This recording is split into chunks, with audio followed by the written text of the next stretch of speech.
السلام علیکم، میں عبدالستار، آپ الگ نیوز دیکھ رہے ہیں۔ طارق متین ہمارے ساتھ ہیں۔ جب نتاشا کی فیملی سے صحافی رابطہ کرتے ہیں تو پھر ہوتا کیا ہے، اس پر بات کریں گے، اور اس کے علاوہ اپڈیٹ کیا ہے ایک زخمی کی جو انتہائی تشویشناک حالت میں اس وقت اسپتال میں ہے، اس پر بھی بات کریں گے۔ لیکن اس سے پہلے آپ سے درخواست کہ چینل کو سبسکرائب کریں، سبسکرائب کرنے کے ساتھ ساتھ گھنٹی ضرور بجا دیجیے۔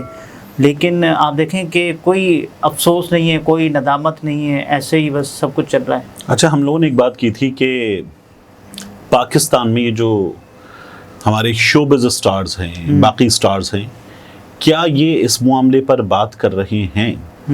اور مجھے تو اس کے بعد بھی، اس سے پہلے بھی، وہ جو ایک بشرا انصاری صاحبہ تھیں، مشی خان صاحبہ تھیں، کوئی ایک آدھ اور آواز برائے نام سے مجھے کوئی خاص آواز اس پر بلند ہوتی ہوئی نظر نہیں آئی، تو یہ میرے لیے بہت تشویش کی بات ہے۔ اس کے علاوہ فہیم صدیقی صاحب نے، جو ہم نے جہاں سے بات شروع کی ہے، جیو نیوز کے بیورو چیف کراچی کے رہ چکے، اب بھی ایک بڑے چینل کے ساتھ بطور بیورو چیف ایک سینئر صحافی ہیں، ایک بڑا زبردست ان کا شو جیو FIR، تو فہیم صدیقی صاحب نے خبر دی ہے، اور یہ ڈان نیوز پر نادیہ مرزا صاحبہ کے پروگرام میں موجود تھے۔ وہاں بات ہو رہی تھی کہ نتاشا کی جو فیملی ہے اس کا ریئیکشن کہاں، وہ کیا کر رہی ہے، کیا کہہ رہی ہے۔ تو فہیم صدیقی صاحب نے خبر کیا دی؟ فہیم صدیقی صاحب نے بتایا کہ جب نتاشا کی فیملی سے واقعی کی تفصیلات لینے کے لیے بات کی جاتی ہے، یعنی بات اس پیرائے میں کی جاتی ہے، رابطہ کیا جاتا ہے کہ آپ یہ بتائیں کہ ذرا جو چابی ان کے پاس کیسے پہنچی، یہ گھر سے گاڑی کیسے نکل کر پہنچ گئی، تو کہیں اور سے کالز آنا شروع ہو جاتی ہیں کہ ان کے تو بڑے احسانات ہیں کراچی کے لوگوں پر، شہریوں پر، انہوں نے شہر کے لیے بہت کام کیا ہے۔ تو پھر نادیہ مرزا صاحبہ پوچھتی ہیں کہ یہ تو بتائیں کیا پھر ان کے پاس یہ لائسنس بھی ہے کہ وہ بندے مارتے پھریں؟ تو اور وہ فہیم صدیقی صاحب کہہ لیں یہی ہمارا سوال ہے ان سے، یعنی اگر آپ نے کراچی میں کچھ کام کیے ہیں جی، اور بقول کالز کہیں اور سے کرنے والوں کے ان کے کراچی میں بڑے احسانات ہیں جی، تو پھر کیا ان کو لائسنس مل جائے گا یہ کراچی کے شہریوں کو مار ڈالیں، کچل ڈالیں؟ تو یہ، اور کیوں آپ کیوں کال کریں گے، مطلب جو کال کر رہے ہیں وہ کال کیوں کریں گے؟ آپ کا کیا ہے مطلب وہ پنجابی میں مثال مشہور ہے، تسی کڑی دے مامے لگ دے ہو، تو وہ مطلب آپ کیوں کال کر رہے ہیں، مطلب آپ کون بھائی، آپ کون؟ تو یہ ہو رہا ہے کہ کہیں اور سے کالز آ رہی ہیں، ایک بات۔ دوسرا، مطلب کیا احسانات کیے کراچی پر؟ گل احمد انرجی والوں نے یا میٹرو پاورز والوں نے کراچی پہ کیا احسانات کیے ہیں؟ مطلب انہوں نے اپنا ایک بزنس ہے، اس بزنس میں ان لوگوں نے مال بنایا ہے، کمایا ہے، اور جس طرح سے ہمارے ان پاور پلانٹس والوں نے مال کمایا ہے، اس کی تو آپ کو نظر آتا ہے کوئی مثال ہی نہیں ہے۔ یعنی ٹیکس میں ان لوگوں کو رعایتیں ملی ہیں، اس کے بعد کیپیسٹی پیمنٹ کے ان لوگوں کو پیسے ملے ہیں، ان لوگوں کو منافع ملا ہے، اور منافع بھی ڈالرز میں ملا ہے، تو کون سا احسان کیا ہے ان لوگوں نے؟ ایک چیز ہوتی ہے جس کو میں نے پہلے بھی پچھلے کچھ دنوں میں ہمارے یہاں کئی بار ڈسکس ہو چکی، CSR، جی، کارپوریٹ سوشل رسپانسبلٹی۔ تو آپ کی ذمہ داری ہے بطور کارپوریٹ سیٹ، آپ کی ذمہ داری ہے، کیونکہ یہ آپ نے جب بزنس شروع کیا ہے تو ریاست نے آپ سے یہ کہا ہے کہ آپ اپنی ارننگز میں سے لگائیں گے، اور یہ یہاں نہیں ہے، یہ پوری دنیا میں ہوتا ہے، تو یہ کوئی احسان نہیں ہے۔ مطلب کسی کے باپ کا کراچی پہ احسان نہیں ہے، کراچی کا احسان ہے کراچی والوں پہ، کراچی والوں کا احسان ہے کراچی میں کمانے والوں پہ، لیکن کسی حکومت کا، کسی ادارے کا، کسی سیٹھ کا کراچی پہ کوئی احسان نہیں ہے، ٹھیک ہے نا؟ جس کسی نے اگر اپنی جیب میں سے، اپنی کمائی میں سے چند پیسے لگائے ہیں تو وہ بھی اس لیے لگائے ہیں کہ قانون ان کو یہ پابند بناتا ہے کہ آپ لگائیں گے، کیونکہ آپ کما رہے ہیں آپ لگائیں گے، وگرنہ یہ اتنے کوئی حسین نہیں ہے کہ یہ پیسے لگائیں گے۔ ایک تو اگر کوئی کال کر رہا ہے تو وہ آمنہ کا مجرم ہے، وہ آمنہ کے والد کا مجرم ہے، وہ ان زخمیوں کا مجرم ہے جو اس وقت پڑے ہوئے ہیں ہاسپٹل میں، تو وہ باقاعدہ طور پر اس جرم میں اعانت کر رہا ہے، اور یہ جو لوگ خاموش ہیں، یہ خاموش جو ہیں یہ بھی مجرم ہیں، جتنے لوگ ہیں یہ ساتھ دے رہے ہیں اس کا۔ مطلب آپ کو اللہ نے مقام دیا ہے، اس شہر کے لوگوں نے مقام دیا ہے، اس ملک کے لوگوں نے مقام دیا ہے، تو وہ مقام بھی آپ سے ڈیمانڈ کرتا ہے کہ آپ اس ملک کے لوگوں کو ریٹرن کریں، جب ضرورت پڑی ہے ریٹرن کریں۔ تو یہ جتنے بھی لوگ ہیں نا، یہ بغیرت خاموش قسم کے لوگ، یہ مطمئن بغیرت ہیں، یہ آواز نہیں اٹھاتے تو ان کو نیم اور شیم کرنا چاہیے تمام لوگوں کو. مصلحتاً مصالحتاً. تو یہ بالکل ایسا ہی ہے, اور ان کو باقاعدہ نیم اور شیم کرنا چاہیے کہ اوکے اس کا ٹویٹر, اس کا انسٹا یہ کیا بولا, اتنے فالوورز, اس ایشو پر یہ لوگ بولتے ہیں, اس ایشو پر نہیں بولے, کیوں نہیں بولے.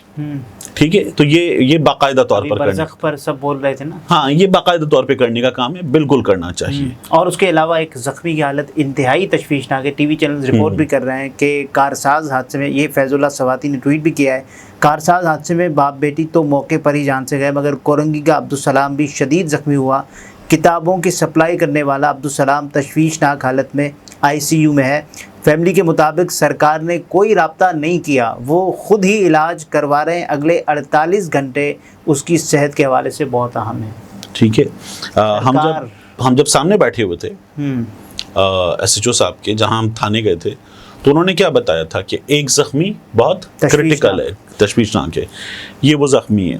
اور وہ جو نئی CCTV فوٹیج آئی کہ اس نے سڑک پر جاتی وائٹ کرولا کو ہٹ کیا, اس کے پچھلے دروازے کو, پھر بائک والوں کو ہٹ کیا, وہ گرے, وہ حادثے سے پہلے کی ہے, اور وہ پھر اس کی وجہ سے وہ جو تھا نا کہ بھاگی ہے. تو ہمیں کیا پتا چل رہا تھا کہ جی شاید بریک کی جگہ اسپیڈ کا پیڈل دبا دیا, پینک بٹن دب گیا. میرا خیال ہے نتاشا کو بھاگنے کی کیا ضرورت ہے, وہ 2 بندے مار کے بھی سرعام چل رہی ہے.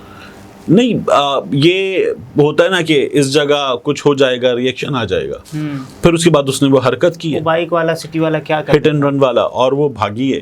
اور کل ایک اور کام ہوا, آپ نے وہ دیکھا کہ وہ جو اس کی وکٹری والی تصویر تھی, وہ تو AI جنریٹڈ تصویر تھی, AI جنریٹڈ تصویر تھی, کیونکہ جو پیچھے کورٹ لکھا ہوا نظر آ رہا ہے, اور جس طرح کی کورٹ کی عبارت ہے, ایسی کورٹ ہمارے یہاں سب نے دیکھ لی تھی نا, ایسی کورٹ ہمارے یہاں موجود نہیں ہے. جس طرح کے لوگ کھڑے ہوئے ہیں, وہ ایسے کارٹون اور ایسے اینیمیٹڈ لوگ بھی ہمارے یہاں کیا دنیا بھر میں نہیں ہوتے. ٹھیک ہے نا, اور نتاشا بھی جتنی وہ باربی ڈال بنا کے اس میں پیش کیا, وہ نتاشا بھی نہیں ہے. پھر جو فوٹیج اب ہم پلے کر رہے ہیں, یہ فوٹیج ہے نتاشا کی پیشی کی, اس کے منہ پہ کپڑا پڑا ہوا ہے, اور یہ موبائل کے بعد اندر عدالت کے اندر کی فوٹیج ہے. ٹھیک ہے, اس فوٹیج میں آپ دیکھ لیں جو ہماری عدالتوں کا حال ہے نا, گندا سندا, چھوٹی سی راہداری, چلنے کی جگہ نہیں, تار وار لٹکے ہوئے, ساری بوسیدہ عمارت, وہ سب اس میں نظر آ رہا ہے. تو یہ جو فوٹیج ہے یہ ہماری عدالت کی فوٹیج ہے, اور عملی طور پر بھی عدالتوں کا بھی یہی حال ہے. اس سے برا ہے, اس سے کہیں برا ہے. سٹی کورٹس کراچی جائیں اور جا کر دیکھیں تو آپ کو نظر آئے گا کہ اس سے کہیں برا ہے. وہ جو پان کی پیک ہوتی ہے, میں فیصلوں کی بات کر رہا ہوں, آپ فیصلوں کی بات کریں, فیصلوں کا حال اس سے بھی برا ہے. مطلب جتنی پان کی پیک میں گندگی ہوتی ہے, وہ دیواروں پہ تحریر ہوتی ہے ہماری قوم کی تربیت کی, فیصلوں میں بھی ہمیں تحریر نظر آتی ہے, تو وہ بھی بہت ہی. فیض اللہ سواتی نے یہ کہا ہے کہ عبدالسلام موت اور حیات کی کشمکش میں مبتلا ہے. نتاشا دانش کی فیملی کو چاہیے کہ عبدالسلام کے بہترین علاج کا ذمہ اٹھا لیں. حادثہ ہو چکا, مگر عبدالسلام کی فیملی کے لیے اسے سانحے میں بدلنے سے بچائیں. نتاشا دانش کی فیملی تک کوئی یہ بات پہنچائے کہ بہترین طبی امداد کے لیے مدد کریں. اچھا, انہوں نے ان سے رابطہ کیا تھا, ان تک پیغام پہنچایا تھا, یہاں یہ پہنچے تو شاید یہ ممکن ہے کہ اس سلسلے میں کچھ ہل جل ہو. لیکن سواتی بھائی کو بھی, فیض بھائی کو اور ہمارے باقی دوستوں کو بھی ایک چیز سمجھنی چاہیے کہ ہمارے چینلز جو ہے انہوں نے ان کی بہت سی خبریں باقاعدہ طور پر سینسر کر دی ہیں, ڈیلیٹ کی ہیں, سینسر کی ہیں, اڑائی ہیں. اور میری ایک چینل میں ایک دوست سے بات ہوئی, تو میں نے کہا یہ کیا ہوا ہے. کہنے لگا اس سے پہلے یہ سوچیں کہ وہ کیا ہوا ہے جو یہ ریمانڈ نہیں مانگا گیا. میں نے کہا کیوں؟ کہنے لگے کیونکہ باقاعدہ طور پر خود ہی بتا رہے ہیں کہ ریمانڈ تو مانگا گیا. IG صاحب نے بتایا کہ ریمانڈ مانگا, مینج کیا گیا نا. نہیں, کہاں آپ نے ٹھک سے 14 روزہ جوڈیشل ہو گیا, پولیس نے بتایا کہ جی وہ ہمارے پاس فوٹیجز بھی یہ ہے وہ ہے سب ہے. تو یہ جو بعد کی چیزیں ہیں یہ بعد کی چیزیں ہیں.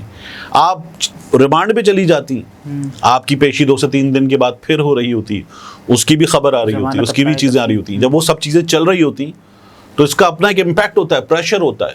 اب وہ امپیکٹ آپ کو چینل سے نظر آ رہا ہے نہیں, اب آپ کو امپیکٹ سوشل میڈیا سے نظر آ رہا ہے. یہ بہت بڑی طاقت ہے, یہ بہت بڑی طاقت ہے. یہ ہزاروں لوگ ہیں پاکستان میں, لاکھوں یوٹیوب چینلز ہیں. تو یہ لاکھوں آوازیں بند کرنا, مطلب 10-15 اوپر کے چینلز بڑے مینج کر لو, کام ٹھنڈا. لیکن یہ جو لاکھوں ہیں, اور اگر ایک پر آپ چھوٹے چینلز کو بھی ایک پر آپ 1000 ویوز بھی ڈال دیں تو یہ کروڑوں ہیں، کروڑوں. اور پھر اس کے بعد جب یہ شیئر ہوتے ہیں تو یہ کئی کروڑ ہو جاتے ہیں، یہ اربوں ہو جاتے ہیں. تو یہ مصیبت ہے اصل میں، یہ طاقت ہے. وہ جو سیٹ کا میڈیا ہے نا، وہ للو چپو کرنے کے لیے رہ گیا ہے، وہ بے شرمی بے غیرتی کے لیے رہ گیا ہے، وہ کچھ نہیں کرتا. طاقت اب اس کی ہے. ہاں جی، طارق متین تھے، گفتگو اپنے ملاحظہ فرمائی. اجازت دیجیے، اللہ حافظ.